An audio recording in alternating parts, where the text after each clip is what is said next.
mana yang lebih menyakitkan? Azab yang dahsyat dengan azab yang pedih. Mana yang lebih menyakitkan? Lebih menyakitkan maksud saya bukan dua-dua, sakit-sakit lah. Satu sakit, satu pedih. Mana yang lebih sakit? Saya ingin tahu contohnya.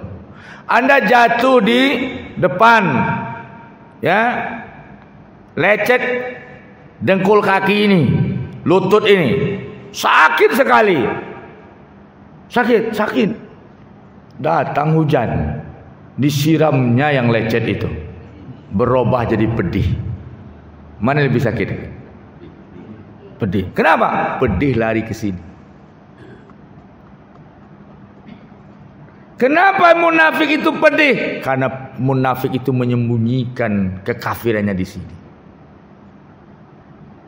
Kalau sakit bisa pada kaki, kalau sakit bisa pada tangan, sakit bisa pada kepala, tapi kalau pedih mesti ke sini. Terkonsentrasi ke sini.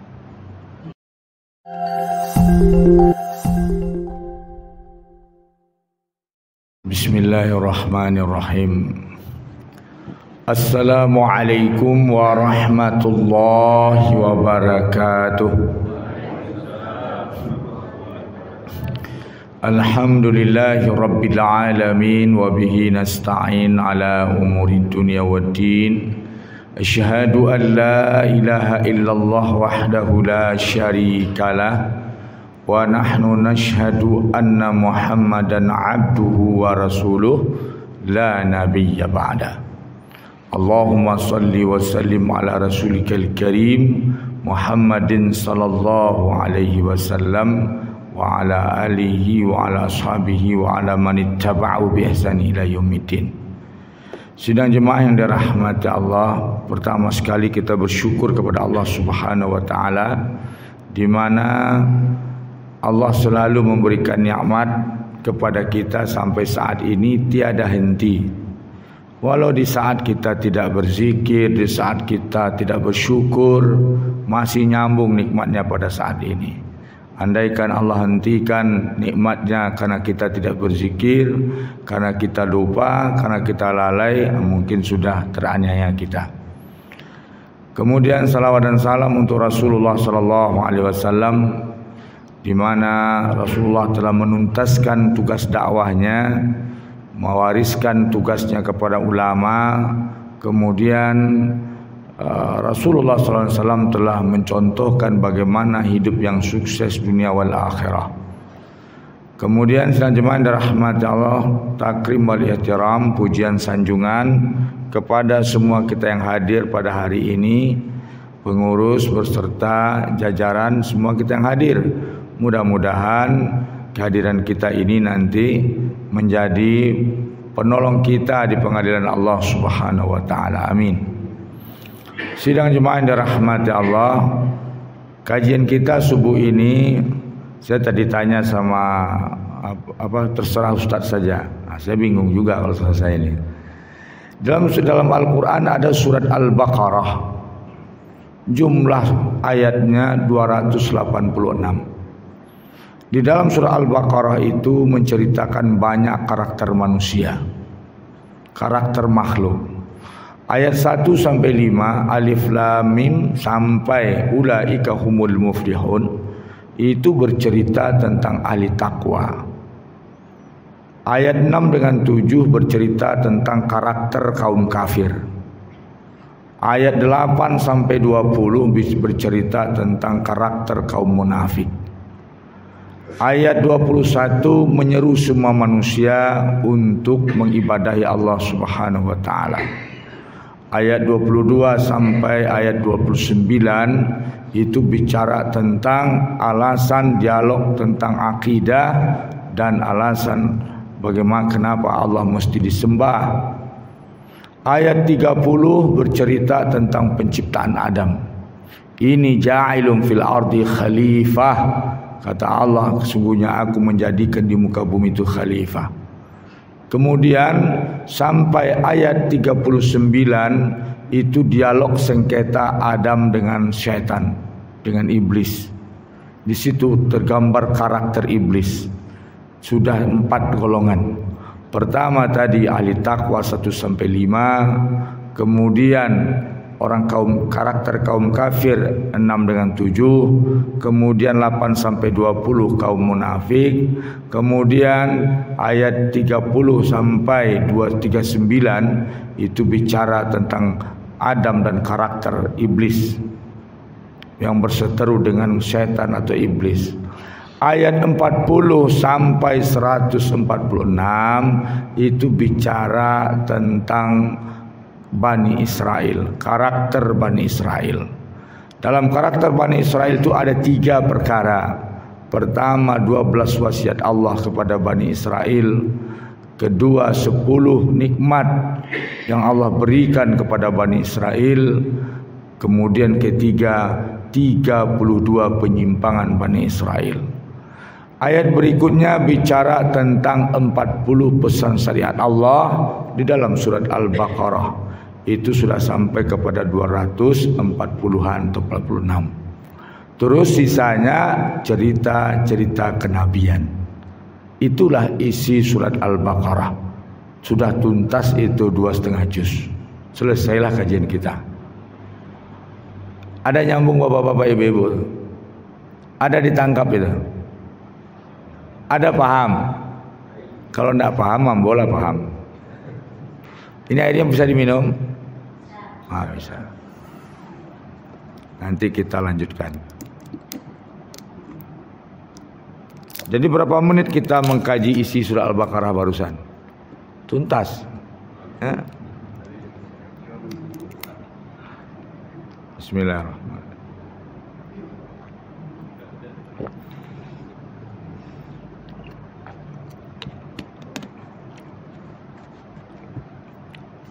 Saya ulang lagi.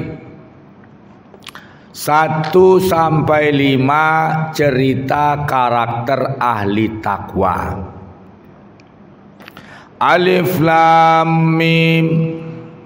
Dalikal kitabu la raiba fihi hudal lil muttaqin. Itu ahli takwa. Apa itu ahli takwa? Yang menjadikan Al-Quran sebagai pegangan hidupnya, pedoman hidupnya. Jadi kalau ahli takwa itu pedoman hidupnya Quran, bukan koran. Beda dikit itu. Quran, koran. Dulu Quran bacaan harian. Sekarang sibuk dengan koran harian. Ya nak, bapak-bapak habis ngopi pagi-pagi ngopi, buka koran, habis 1 jam koran. Andaikan 1 jam dia baca Quran, berapa ayat yang bisa dia baca 1 jam? Bisa 1 juz?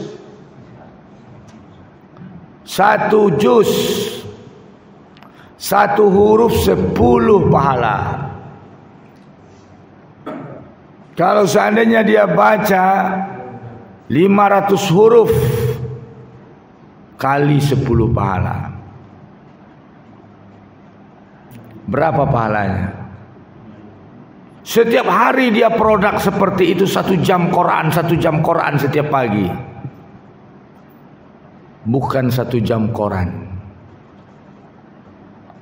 Jadi jemaah rahmat Allah, ahli takwa itu pedoman hidupnya Quran. Bagaimana dia dengan Quran? Ada 5 perkara terkait Quran. Yang pertama, dia belajar membaca Quran. Kedua, membaca Al-Quran. Ketiga, mentadaburi Al-Quran. Mentadaburi Quran, memahami makna Quran. Baca terjemahannya, pahami makna dan pesannya, itu tadabbur namanya. Afala yatadabbaruna al-Quran. Kenapa mereka tidak mentadaburi Al-Quran? Am ala qulubin aqfaluha.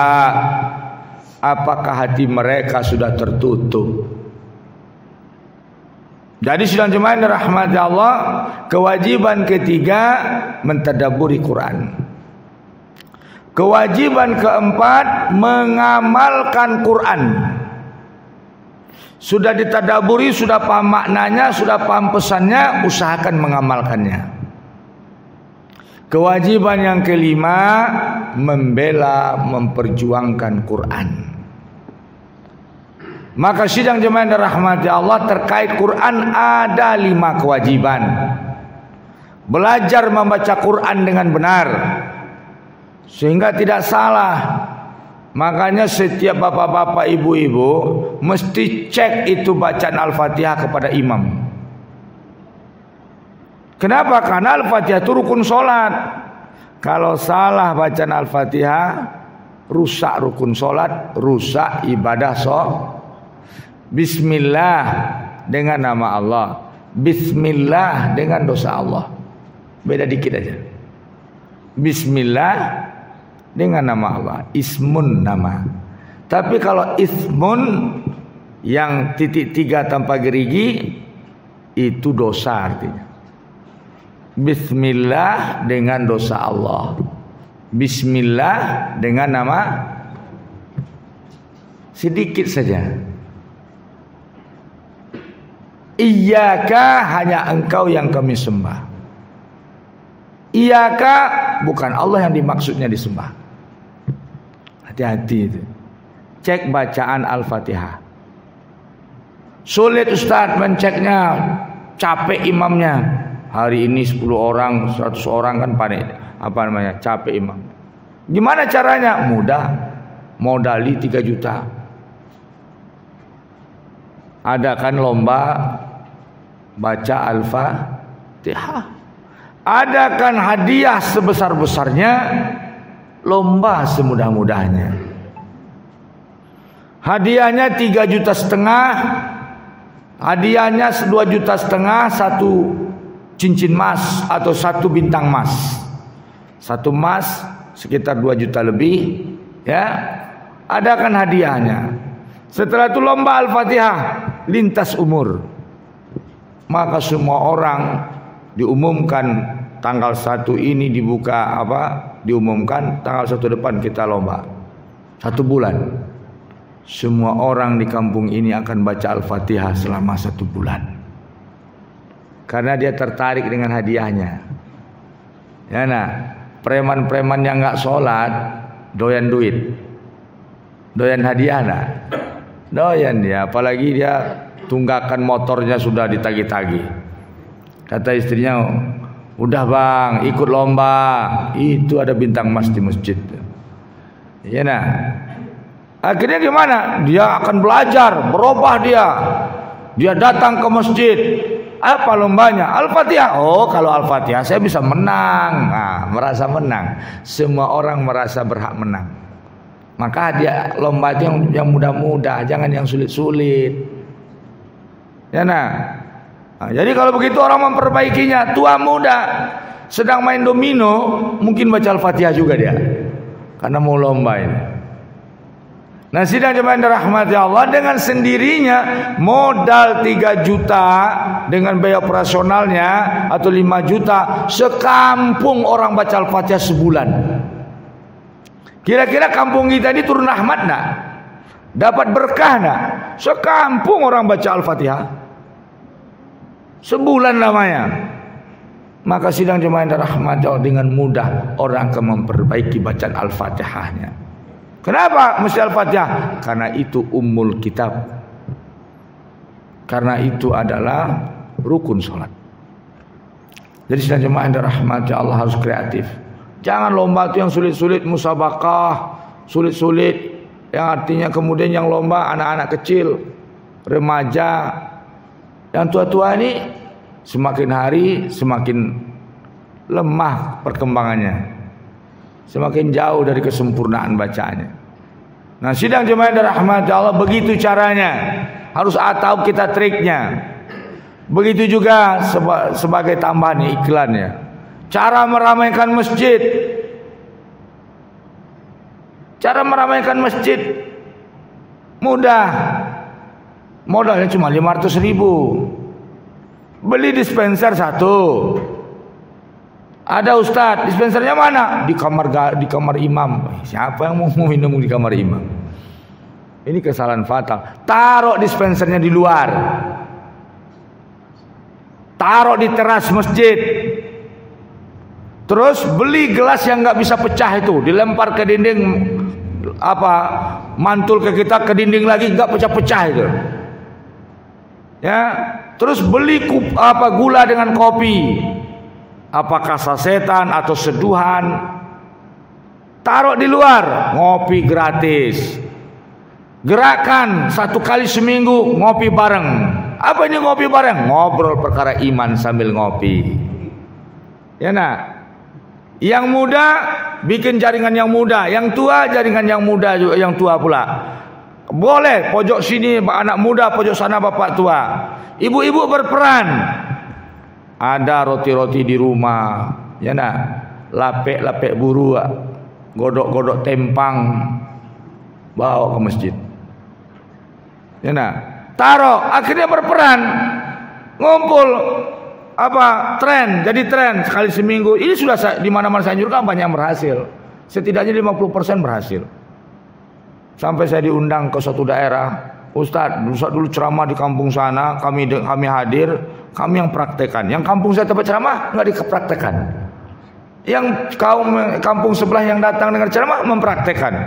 Wah, pokoknya sampai ada penyumbang yang luar biasa itu. Sumbangan orang bukan roti lagi, tapi durian. Saya diundang makan durian. Wah, ini sumbangan Ustaz. Setiap Kamis kita rame-rame di sini. Wah, tiap hari ada yang gratis itu. Nah, sidang jemaah yang dirahmati Allah, nanti mereka biasa ngumpul di beranda masjid, minum. Kira-kira kalau di masjid omongannya gimana? Ngelantur apa enggak? Enggak. Terus kalau tadi diajak teman yang nggak sholat, ayo kita ngopi mau dia. Ya preman-preman pun mau dia. Nanti setelah dia ngopi, setengah jam sebelum azan berkumandang, mulai orang azan dia cari-cari celah untuk kabur, ya kan. Dia mulai pura-pura batuk keluar. Kemana? Kamu enak aja. Kopi habis kamu minggat. Sudah kau punahkan kopi masjid, kau pergi aja. Terus apa jawabnya? Enggak, semeludah aja gitu. Akhirnya dia berwuduk dan sholat. Begitu sidang jemaah yang dirahmati Allah, gerakan. Ya. Hudal lil muttaqin, itu cara kita mengqurankan masyarakat, memasjidkan masyarakat. Sidang jemaah yang dirahmati Allah, setelah biasa ngopi, kita mulai gerakan berikutnya. Kita beli susu yang sasetan. Tempel di situ ayat pendek. Halal. Sasetan itu dipisah di atas. Halal setelah baca ayat ini 5 kali. Dibacanya ayat pendek. Supaya ada tambahan. Kalau enggak dari awal kawin sampai sakitnya sudah komplikasi, bacaannya tetap qul huwallahu sama inna a'thaina. Tidak ada penambahan. Ya nah. Tapi setelah itu nanti dibikin 10 ayat pendek. Baca ini setelah halal ini. Nanti di ujung tahun diperlombakan yang 10 ayat pendek itu. Kira-kira hafal enggak sama mereka? Terjadi tidak perubahan? Setelah itu sidang jemaah rahmati Allah naik. Kalau ayat panjang sedikit, beli pop mie. Pop mie satunya berapa sih? 3.000 ya? Modalnya 4.000 lah. Nah, beli 1 dus. Taruh situ. Halal setelah hafal ayat ini. Berdirilah mereka ini, baca ayat komat kamit kan. Dilihatnya persaingan tinggi. Pop mie tinggal 3, yang berdiri hafal ayat ber5. Ya nak? Berpaculah mereka bertiga itu. Ya nak? Asal jadi mungkin. Yang penting dia mendapat menyingkirkan kawannya. Begitu sidang jemaah. Insya Allah ada trik-trik seperti itu. Ya. Hudal lil muttaqin, ahli takwa menjadikan Al-Quran sebagai petunjuknya.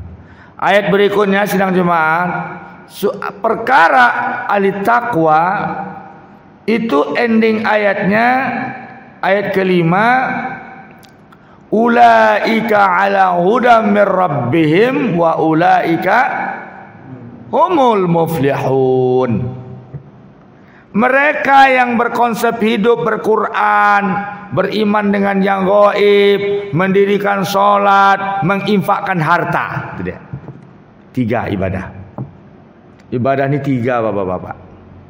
Syarat masuk surga sukses 3 ibadah.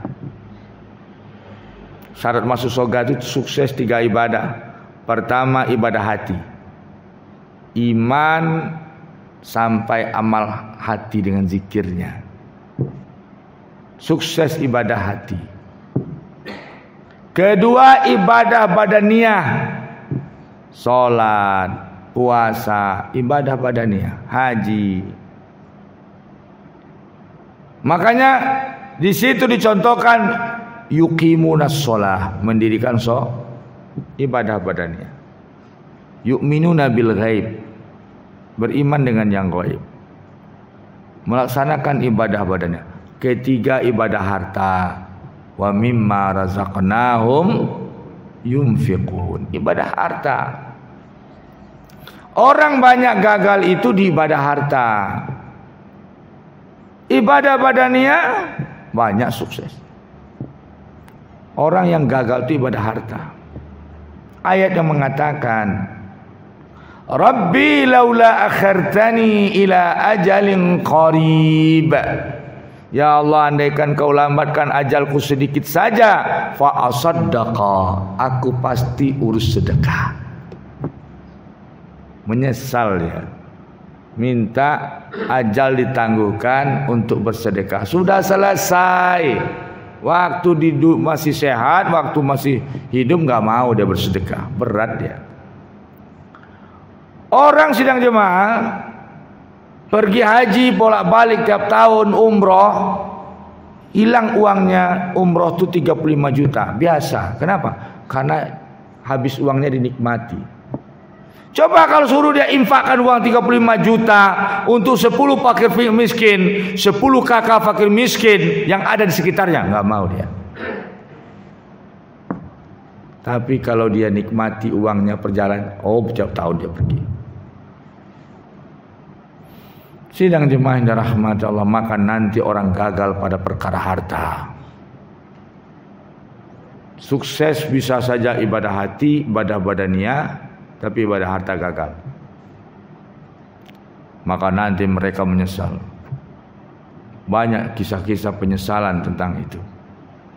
Sidang jemaah yang dirahmati Allah, jadi 3 ibadah syarat masuk surga. Sukses ibadah hati, sukses ibadah badaniyah, sukses ibadah harta. Sidang jemaah yang dirahmati Allah, ending pada karakter orang takwa itu ulaika ala hudam mir rabbihim wa ulaika humul muflihun. Muflih, orang ahli takwa, mau miskin, mau laki-laki, wanita, mau rakyat, mau penguasa, itu muflihun. Bahagia, sukses, berjaya. Sidang jemaah, tapi nanti pada ayat ke-6 dan ke-7 orang kafir, innal ladzina kafaru sawa'un 'alaihim a anzartahum am lam tunzirhum la yu'minun. Khatamallahu ala qulubihim wa ala sam'ihim wa ala absarihim ghishawatun wa lahum adzabun azim. Endingnya adzabun azim. Orang kafir sukses, orang kafir berkuasa, orang kafir populer, popularitasnya hebat, dia luar biasa usahanya, endingnya tetap adzabun azim, azab yang dahsyat. Mau hebat sehebat apapun dia, nanti tetap adzabun azim. Tapi kalau ahli takwa, mau miskin, mau orang biasa, muflihun. Muflihun. Ayat 8 sampai 20 cerita munafik. Jadi kalau cerita munafik itu banyak ayatnya. Ada lagi surat munafikun. Kenapa banyak? Karena banyak rahasia yang disimpan oleh orang munafik ini. Orang munafik itu menyimpan rahasia-rahasia busuk, dibongkar oleh Allah. Orang munafik ini adanya, apa beda kaum kufar dengan munafik? Kaum kufar muncul sejak awal Islam. Kaum munafik muncul setelah hijrah ke Madinah. Di Mekah tidak ada kaum munafik. Jadi kalau ada nanti ketemu surat cerita munafik, itu surat Madaniyah. Pasti suratnya, ayatnya turun di periode Madinah. Tidak mungkin cerita munafik turun di periode Mekah. Jadi kalau ada nanti lomba-lomba apa, ayatnya cerita munafik. Ini ayat ini Madaniyah apa Makkiyah? Madaniyah. Kenapa? Karena itu ada cerita munafik. Madaniyah, kenapa kamu di munafik Madaniyah? Karena munafik munculnya setelah hijrah ke Madinah. Orang munafik tidak ada di periode Mekah. Kenapa? Karena di periode Mekah yang berkuasa itu kafir. Tidak mungkin dia nyamar jadi munafik. Dia justru bangga dengan kafirnya. Tapi setelah di Madinah yang berkuasa umat Islam, maka ketika dia butuh, dia menghadapi kekuatan umat Islam, maka dia mesti nyamar jadi orang munafik. Begitu juga ketika pilkada, banyak yang nyamar jadi orang soleh. Ya nak. Kalau sudah pilkada itu foto orang semua pakai serban tuh. Ya nak. Sekarang coba suruh dia pakai serban fotonya. Nggak ada. Nanti pakai ini, senyum. Ya nak. Pakai serban semua itu. Buru-buru dia pergi ke Mekah. Ada muncul. Kenapa? Karena butuh umat itu dia. Orang kalau butuh umat Islam dia nyamar jadi. Maka sidang jemaah yang dirahmati Allah, maka saya bilang mesti dari masjid ke parlemen. Ya, bukan harus pemimpin kita tuh yang keluar dari masjid. Jangan yang masuk ke masjid. Ya, nah, yang keluar dari masjid. Dari masjid dia ke pemerintahan. Jangan nanti dari luar masjid dia masuk masjid untuk mencari posisi di. Nah, begitulah. Sentil-sentil dikit aja Pak. Jangan ada yang tersinggung pula. Ya. Saya nggak kenal sama Bapak. Ya. Saya nyampein aja. Karakter ceramah saya sebenarnya bukan kayak begini Pak. Ya, sedang jemaah rahmat Allah. Maka orang munafik itu endingnya pada ayat ke-10, adabun alim. Ayat yang ke-10. Wa minan nasi man yaqulu amanna billahi wa bil yaumil akhir wa ma hum bimu'minin yukhadi'una Allah walladzina amanu wa ma yakhda'una illa anfusahum wa ma yash'urun fi qulubihim maradun fazadahumullahu marada wa lahum adabun alimum. Mereka azab alim, pedih. Jadi kalau orang kafir azabun azim, azab yang dahsyat. Orang munafik azabun azim, azabun alim, azab yang pedih. Nah, mana yang lebih menyakitkan? Azab yang dahsyat dengan azab yang pedih. Mana yang lebih menyakitkan? Lebih menyakitkan maksud saya bukan dua-dua, sakit-sakit lah. Satu sakit, satu pedih. Mana yang lebih sakit? Saya ingin tahu contohnya. Anda jatuh di depan ya, lecet dengkul kaki ini, lutut ini, sakit sekali, sakit. Datang hujan, disiramnya yang lecet itu berubah jadi pedih. Mana lebih sakit? Pedih. Kenapa? Pedih lari ke sini. Kenapa munafik itu pedih? Karena munafik itu menyembunyikan kekafirannya di sini. Kalau sakit bisa pada kaki, kalau sakit bisa pada tangan, sakit bisa pada kepala, tapi kalau pedih mesti ke sini. Terkonsentrasi ke sini. Kenapa? Mesti karena munafik menyimpan kekafiran di hatinya. Itu sidang jemaah. Kata Rasulullah SAW, al-mu'minu baina khamsa sadaid. Orang beriman di bawah 5 tekanan musuh. Musuh yang pertama, al-mu'minu yahsuduhu. Orang mukmin bersifat hasad. Musuh pertamanya. Internal mukmin, tapi hasad. Dengki. Yang kedua, al-munafiqu yubghiduh. Orang munafik yang menyimpan dendam, benci.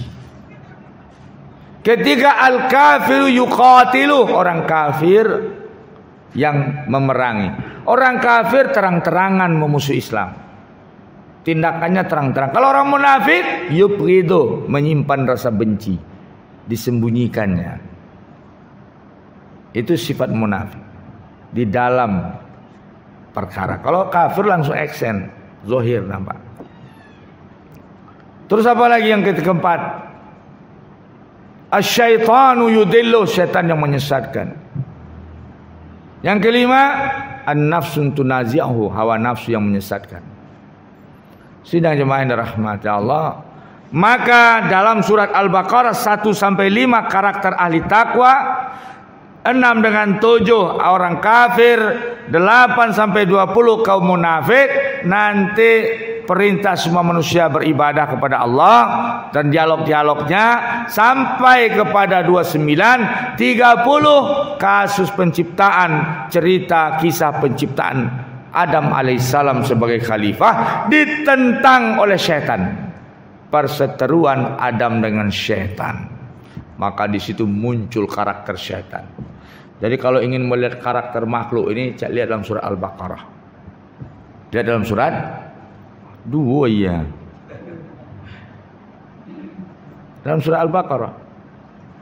Sidang jemaah yang dirahmati Allah, nanti 40 lebih dahsyat Bani Israel.